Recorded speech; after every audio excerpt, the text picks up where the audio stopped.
Your Steve Jones Show podcast is loading now. The Steve Jones Show podcast is sponsored by Sunbury Motors, North 4th Street in Sunbury, and Sunbury Motors Kia, routes 11 and 15 in Hummel's Wharf.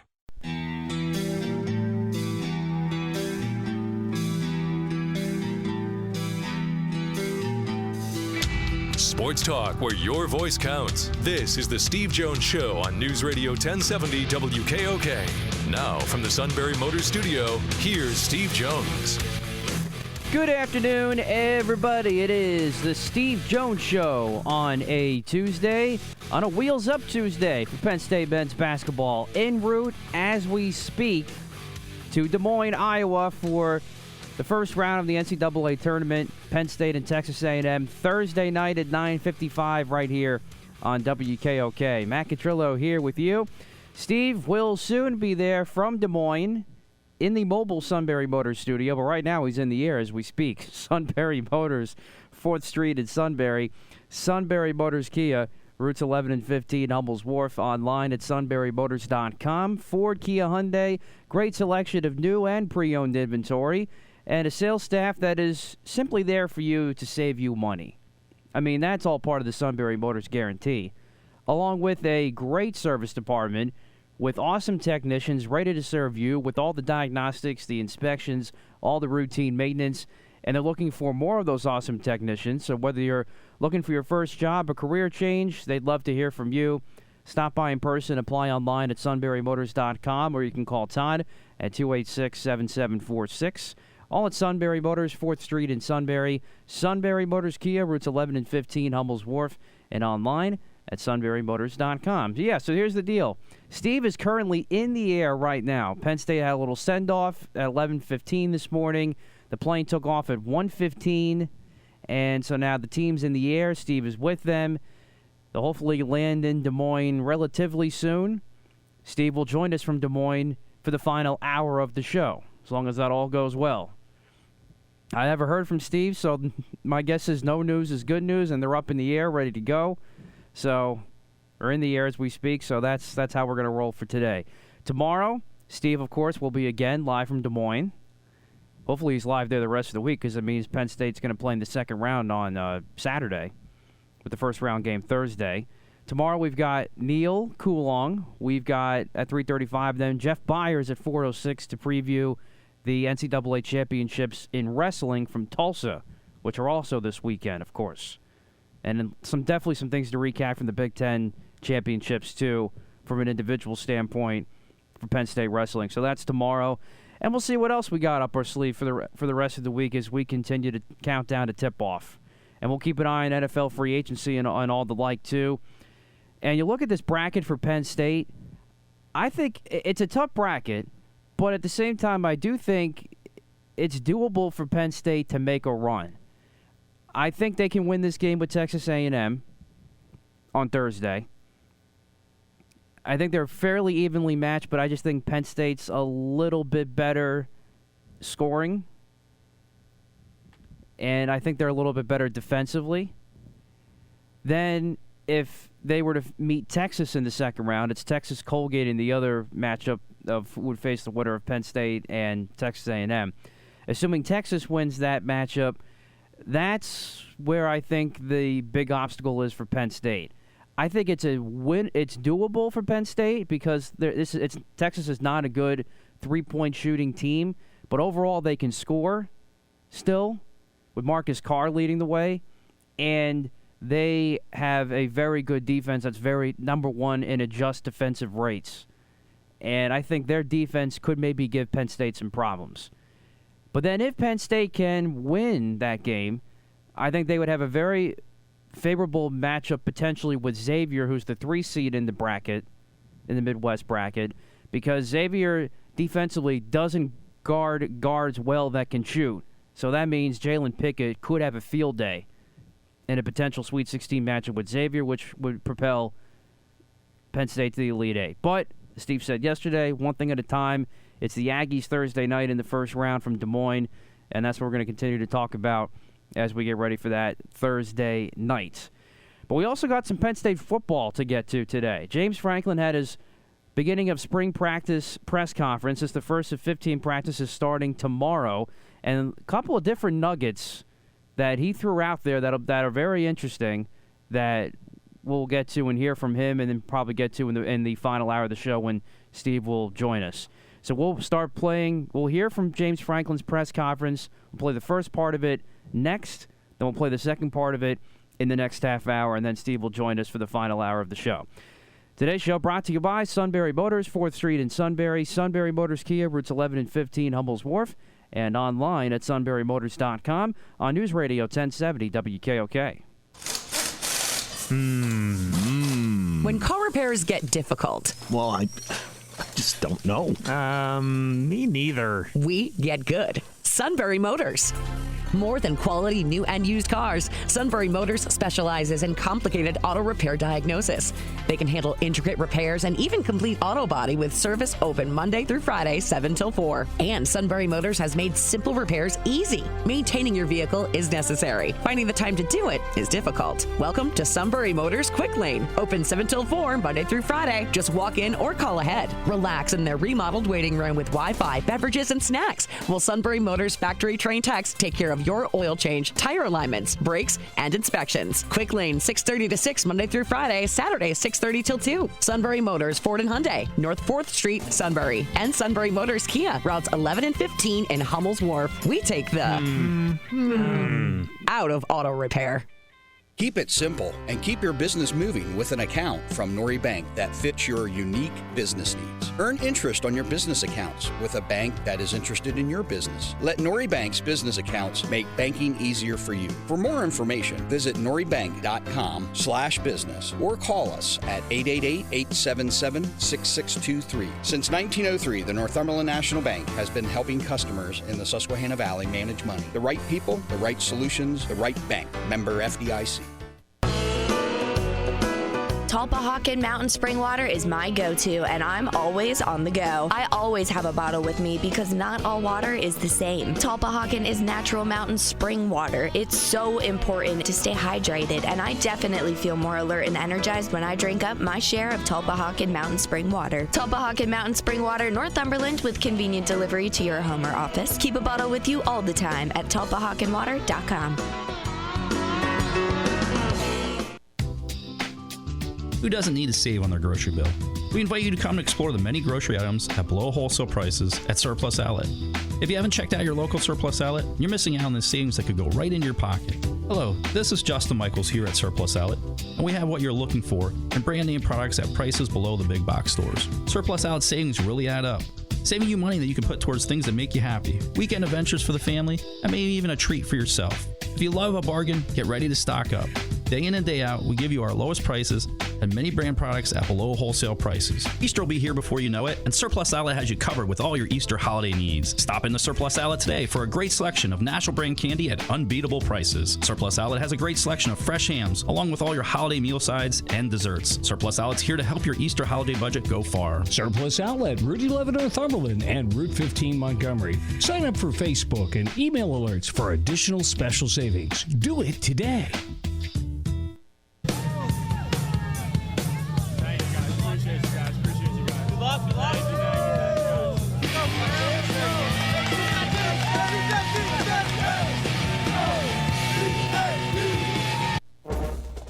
There you go. That was the send-off earlier today outside the BJC. Penn State in the air as we speak. Should be landing in Des Moines soon. Steve is with them, so Steve will join us from Des Moines in the final hour of the show. Today's show brought to you by Sunbury Motors, 4th Street in Sunbury. Sunbury Motors Kia, routes 11 and 15 in Hummel's Wharf, and online at sunburymotors.com. Also have some Penn State football to get to. James Franklin had his beginning of spring practice press conference. Lots of notable nuggets from that. Penn State beginning spring practice tomorrow, and James Franklin met with the media earlier today. Here is part one of today's presser. Donnie Collins, Scranton Times-Tribune, then we'll come here in the room. Hi, James. How you doing? Doing well. I know you got two. Like always, appreciate you guys coming out and covering Penn State football and Penn State athletics. Obviously, just over there at the send-off for the basketball team, which is awesome. Been a big week for Penn State athletics. You got men's basketball and wrestling competing in the NCAA postseason. But there's really a ton of other teams within the athletic department that have had great years as well. Track and field, women's gymnastics, women's hockey, softball, men's hockey, men's volleyball, men's lacrosse, women's lacrosse, fencing. I can go on, and I hate to do this because if I don't mention somebody, then someone's going to be upset. But there's so many examples of the entire athletic department and university thriving right now under Dr. Ben DePuti and Pat Kraft's leadership. So that's been great. We talk about, kind of what we're trying to get accomplished this spring. Talking to Coach Yursich, which our spring objectives: improving the run game, increase our mental and physical toughness, improve our execution and communication, improve ball security, improve our explosiveness in the run and pass game. And then we got to identify leaders and empower them in the leadership positions. Defensively with Manny, reestablish our physical, mental, and emotional toughness, create habits to play with relentless effort, master leverage and tackling systems, create havoc with all of the havoc plays, tackles for lost sacks, PBUs, forced fumbles, and interceptions, develop fundamentals and technique, identify leaders and empower them, and then obviously figure out, really in all three phases, but figure out who our 11 best players are, and then how do we create as much depth as we possibly can behind them. And then on special teams, continue to develop fundamentals and techniques for our special teams units, develop and identify top special teams personnel, our two deep, again, for all units, identify leaders and empower them in leadership positions, and then cultivate special teams really kind of throughout our entire organization. Obviously excited to watch the 11 new high school early enrollees, and then also the 4 transfers that are on campus. Excited to see what they're going to be able to do and how many of those guys will end up factoring in. Some of those we'll figure out right away. We'll see that they're going to have a chance. Other guys will go through the spring kind of feeling things out, and then obviously we'll have a chance to truly compete in summer camp. Some hires that obviously you guys are aware of, but Marcus Hagans, I've been really impressed and pleased with how he's been able to come in and really, not only build relationships with our players, but their trust, and same with our staff. Obviously, you saw the announcement of Deion Barnes yesterday, which went over extremely well. That literally was decided yesterday. Deion found out yesterday. Our team found out yesterday. So that's not like old videotape that you guys are just getting. Calvin Lowry, another Letterman's been awesome. And then I'm not sure if you guys are aware of this or not, but Torrance Brown is now back with us as a graduate assistant, replacing Deion's position. So it's great to have Torrance back. Torrance was part of our initial recruiting class, was a defensive end for us. So really good having him back.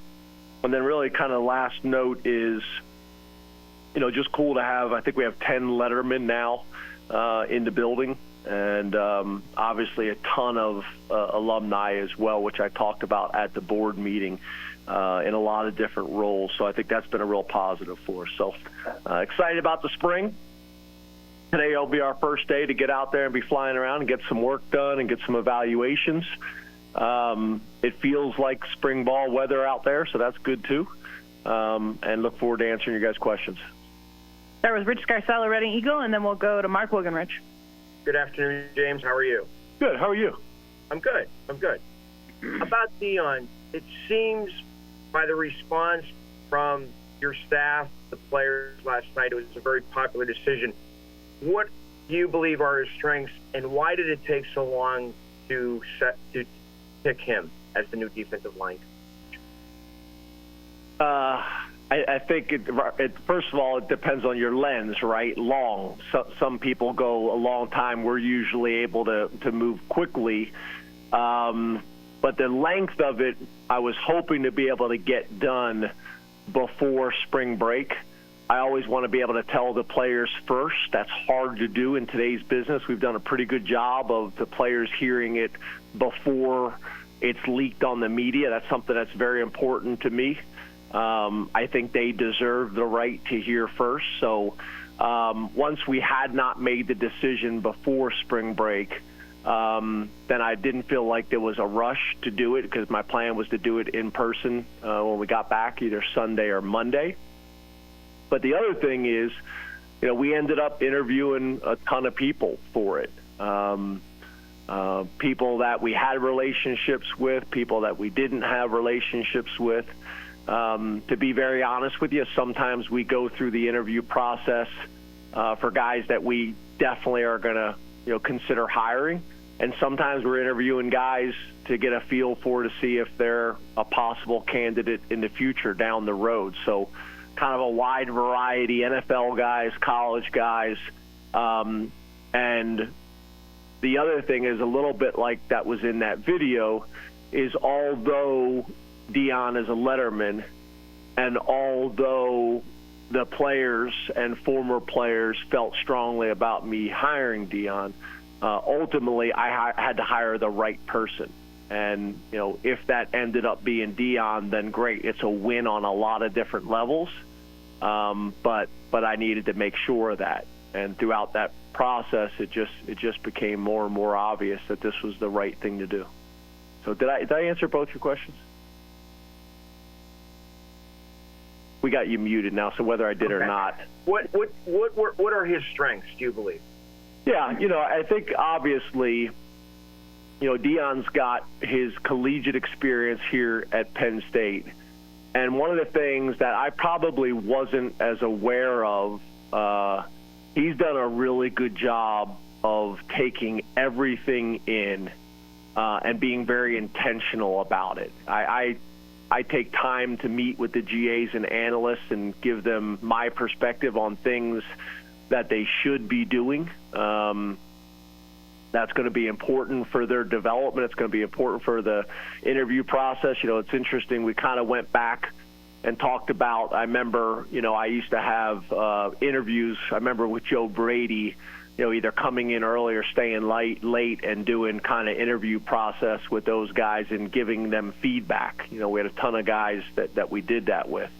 And Deion was actually doing a really good job of everything we talked about, taking very serious and being intentional and adding things to kind of his game. I think also kind of his background, he's played for really good D-line coaches. He's coached for very good D-line coaches. His time with Brent Pry, I think, was valuable. His time with Manny Diaz was valuable. And then I think the other thing that kind of goes into this as well is his time of being a trainer. When Deion was coaching in high school, he was training a lot of the high-profile defensive linemen in that region, whether they were from Philadelphia or New Jersey. And when I talk about high-profile, I'm talking about guys in the NFL. He was training all those guys. And I think what I've watched with him over the last couple of years is he's made the transition from being a trainer to being a coach. And there are aspects and similarities of those two jobs that are similar, but there's a lot of other aspects that go into it as well. I also think his ability to relate to the players and recruits is also going to be a strength of his. He has the ability to be hard and demanding on them in a way that they respect and can relate to, which a lot of times younger coaches, they have a hard time with that. So I think, obviously his ability to relate to the coaches, his understanding and fundamentals and techniques of the position. And then one of the things I was impressed with during the interview process is his understanding of the big picture, not only defensively, schematically, but then also in terms of all the other things, in terms of managing the room, in terms of setting standards and expectations of the room, in terms of academics and his role on being the head coach at his position. I think the fact that, he's literally a paper away from finishing his master's degree, I think that sends a message.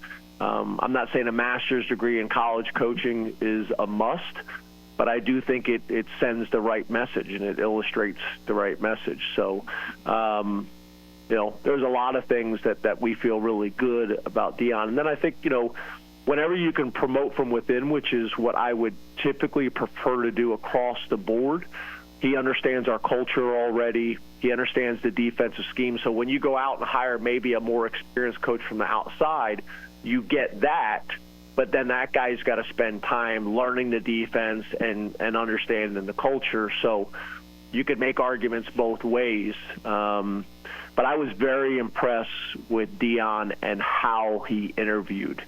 The last thing I'll say, I know this is a long answer, but I think the other thing that really jumped out to me that I thought he did a good job in the interview process is you felt, not only did you hear it, but you felt his passion for coaching D-line. You felt his passion for Penn State, and you felt his passion for this specific group of defensive linemen that he has a relationship with. So, it was kind of all of that. It was all of that. Mark Wogenrich, all Penn State, and then Frank Bodani. Hi, James. How are you doing? Hey, Wog. How are you, buddy? Good, thanks. Regarding the quarterbacks this spring, how do you plan to cycle their reps among Drew, Bo, and Jackson? How is that going to be different without a returning starter back? You guys want to talk about the boot and the scooter? You guys don't want to talk about that? That was like hot news. And then 2 days later, he's not in it anymore, and I don't get any more questions about it. But from a rotation standpoint, obviously we'd like to keep it as even as possible, and we kind of have it structured that way at practice, specifically with Bo and Drew. Try to keep it as even from a rep standpoint as possible.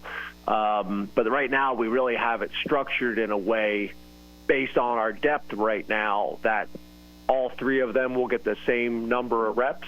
I think that's really important in spring ball, that not just at the quarterback position, but at all the positions, that everybody's getting an opportunity to compete and develop, just like we try to do at the beginning of training camp. And then obviously at some point we got to transition and get ready for the first game.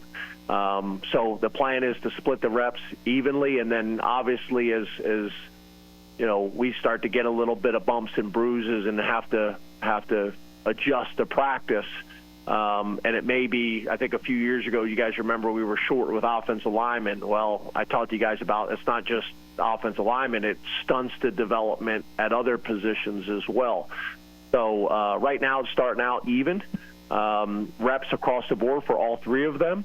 And then, obviously specific to Bo and Drew, really making sure that we protect those two guys' reps as much as we possibly can. There could be some situations where Bo actually gets more reps by the end of spring because I think there's some things that we may want to do with Bo to take advantage of his skill set and maybe create an opportunity for him to get some more experience. Not only during spring ball but in games next year as well. So we'll see how that all plays out. Frank Bodani, York Daily Record, then Mike Gross. Hey, good afternoon, James. Hey, Frank. Good to talk to you. Good to talk to you. Yeah, your defensive line. You're very close to the camera. I know. You don't have to back up. You're a handsome guy. You can pull it off. Older than you, okay, but still handsome, huh? Are you older than me? Yeah, a little bit. 53. Going to be 54. You look much better than me. Thank you. Thank you for this. You always throw me off my questions. Yeah, whenever I do this with you guys are uncomfortable. You guys are physically uncomfortable when I ask you guys questions. All over again. Okay. Was that with me and you? Oh, yeah. All right. Okay, so let me think. Okay, defensive line. What's coming up, Easter? Oh, no. No? Yeah, it is kind of coming up. Okay, yeah. I'll leave you alone. Okay, thanks. Your defensive line, defensive tackles. What could you talk about your depth there, what you expect this spring from those guys, how Deion's relationship can help immediately, especially with the line, especially with the guys inside. Some people are wondering about your depth there going forward. Yeah, I think we feel good about the depth that we have there. Obviously, you'd like more, but when you talk about, we got 4 guys that have played a decent amount of football, 3 specifically that have played a decent amount of football with Beeman, Durant, Elise, and Vandenberg. Those guys have all played. And then we got 2 guys that we're excited about with Artis and Townley. And then, Sialpa's a guy that just transitioned over there, so see what he's going to be able to do as well. And then we got Ty Blanding coming in the summer, so we'll see how that plays out. You never really kind of depend or expect a true freshman to be able to play there. But you never know. Zane Durant was able to do it last year, so we'll see how that plays out. But, Beeman, Elise, Durant, Vandenberg, those guys. And then we have some guys, obviously, as you guys know, Izzard has played a ton of football. I'm not sure how much he'll be able to go this spring with some bumps and bruises that you guys will find out about, obviously, when you come out to practice. But when you factor him in, then you really got 5 guys that have played a ton of football at Penn State. And to me, if we can have a 2.5 deep at every position with guys that have played in games and showed that we can win with, then great. I would like us to be a little bit bigger at D-tackle. I think there's some games where we're able to get away with it because of our athleticism and our quickness. But to win the way we want to win, we need both. We need size and quickness and athleticism. I think Deion's going to be able to build off of what we've done the last couple of years, but I also think he's going to put his stamp on it as well. I know one of the things that's really important to him is effort. And I think, that sounds like a simple thing, but we think there's a little bit left in the tank to get our guys to play on a different level, when it comes to effort. I'm a big believer on both sides of the ball. You guys have heard me talk about this before, is the game starts up front, whether it's the defense or whether it's the offense.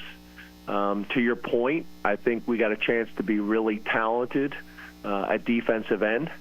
I think we got a chance to be really good at defensive tackle, but there's probably a little bit more question marks there and a little less depth. I also could see us maybe getting into some situations where in passing downs we're getting more of those defensive ends on the field if they show that they're able to rush as in internal players as well. So I know Deion wants to put his stamp on it. I think we'll have a better idea for that after spring of what we did well, what we need to build on. But I think at the end of the day, it all starts with relationships. He's got really strong relationships, but I also think the players need to understand, and I know Deion addressed this with him yesterday, like this is not going to be the same Deion. As much as he thinks he's going to be and as much as they think he's going to be, when you're in a complementary role compared to, running the show and running the room, there's a transition that happens. And it's going to be fun and it's going to be exciting. And I also think we all got to play a part in that as well in supporting, Deion in that room through this transition. And that would be for whoever we hired. Mike Gross, Lancaster Newspapers, and then Donnie Collins. Good afternoon, James. How are you? Hey, Mike. Good, man. How are you? Great, thanks.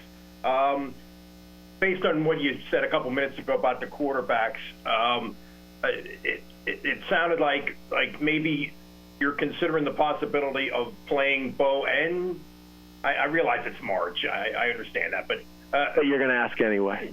Yeah, that's correct. Playing both of them and maybe using Bo as a change of pace, using his running ability. Is that am I reaching, or is that sort of obvious? Is that what you're thinking in terms of experimenting with, let's say? Well, this spring is just to get those guys as many reps as we possibly can to be able to evaluate them, to create a competition, and to also create depth. I do think if you look at last year, we had a very specific plan to get Drew as many reps as we possibly could to build that depth and to build that experience. So if we needed him, he was ready, but also to help us, this year moving forward. This year's a little bit different because we're back to kind of having a true competition again. And then not only the true competition, to somewhat answer your question, Bo has got some athletic traits that are desirable and maybe make sense for us to use if they give us the best chance to win. But before practices even started, it's hard to say that. So we'll see how it plays out. I know you want me to give you the game plan for West Virginia today, but I understand where you're coming from with the question. But I do think there's a little bit different dynamic based on, I would say, Sean and Drew's skill sets were probably more similar. They were different, but they were probably more similar, where I think maybe the differences between Drew and Bo may be a little bit more dramatic.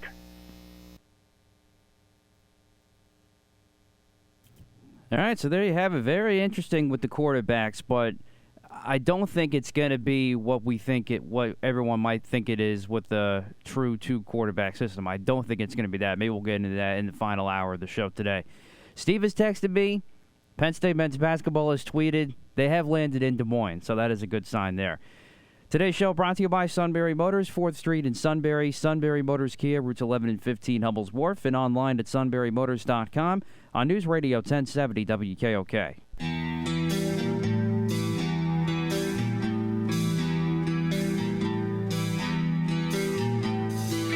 Sports talk where your voice counts. This is the Steve Jones Show on News Radio 1070 WKOK. Now, from the Sunbury Motors Studio, here's Steve Jones. Back here on the Steve Jones Show, Matt Catrillo here with you. Steve will be joining us shortly from Des Moines in the final hour of the show. He and the team have landed. Texted me a little while ago, so that's a good sign. It's Penn State and Texas A&M coming up Thursday night in the first round of the NCAA tournament at 9:55, which you will hear right here on WKOK. Today's show brought to you by Sunbury Motors, 4th Street in Sunbury. Sunbury Motors Kia, routes 11 and 15, Hummel's Wharf, and online at sunburymotors.com. James Franklin also met with the media today as spring practice begins tomorrow. Here's part 2 of that presser from earlier. Johnny Kahn, Scranton Times-Tribune, then we'll come here in the room. Hi, James. How you doing? Doing well. I know you got 2 guys coming in after spring, but depth at running back behind your top 2 guys, Nick and Katron. How much do you hope to develop there depth-wise in the spring, and do you think you have potential for that?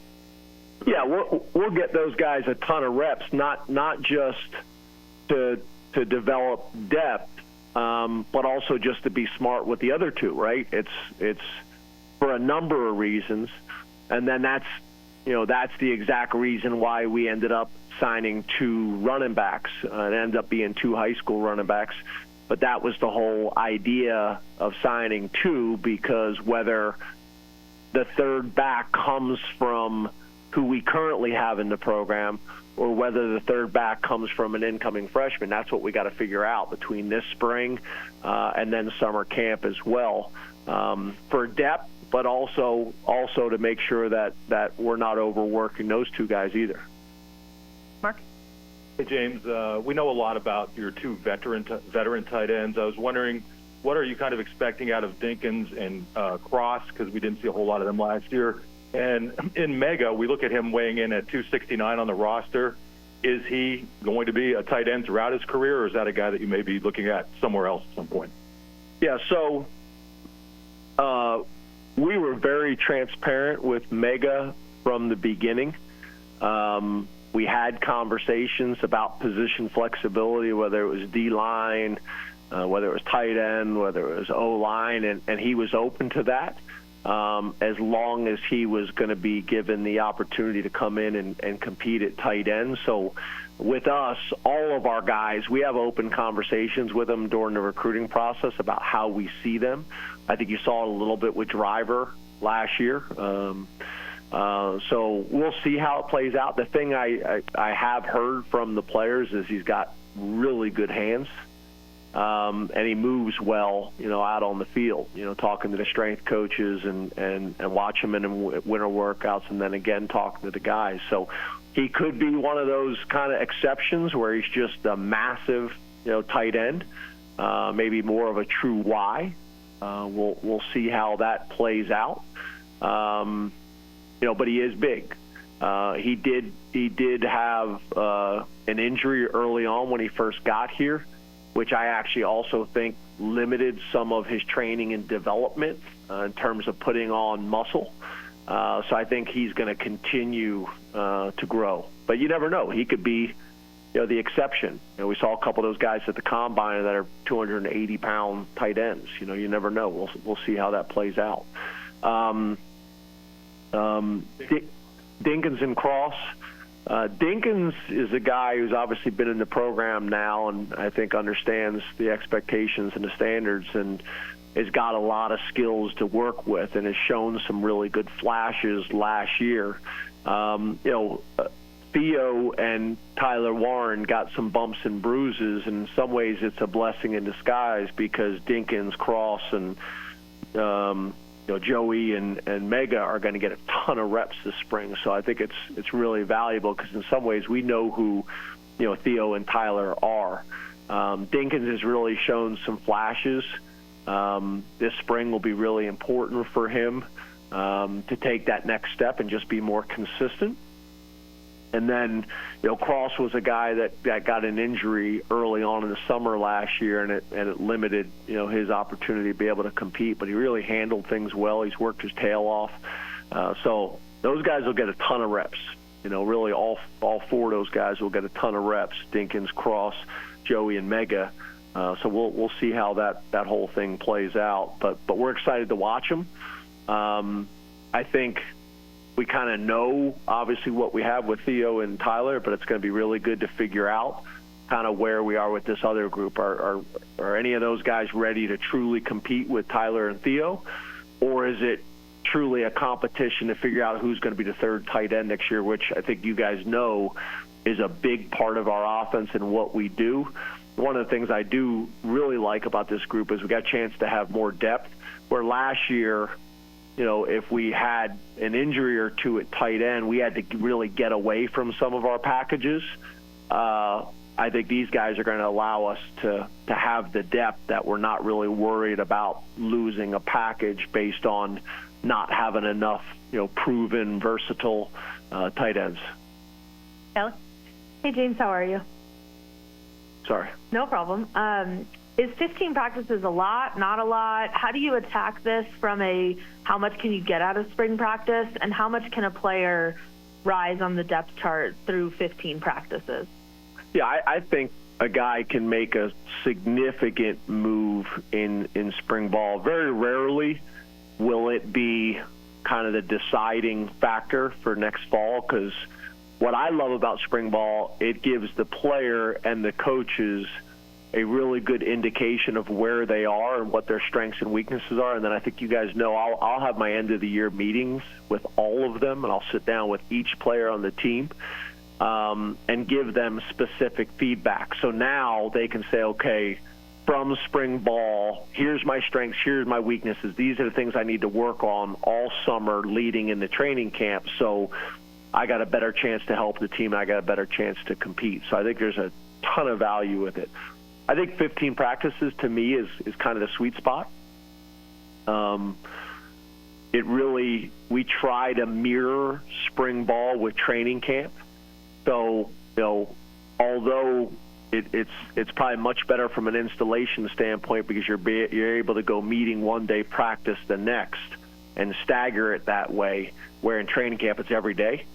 So I think from a learning perspective, it's probably more valuable. But then my point is really our 15 installs in spring ball will be very similar to our first 15 practices in summer camp. So it's almost like, okay, now they've been through it once, now they get it the second time during summer camp. The other thing I think will be helpful is it's early to say this, but based on our numbers right now, we anticipate going back to a traditional spring game like we've had in the past. I know a lot of people have gone away from that. I think there's value in it.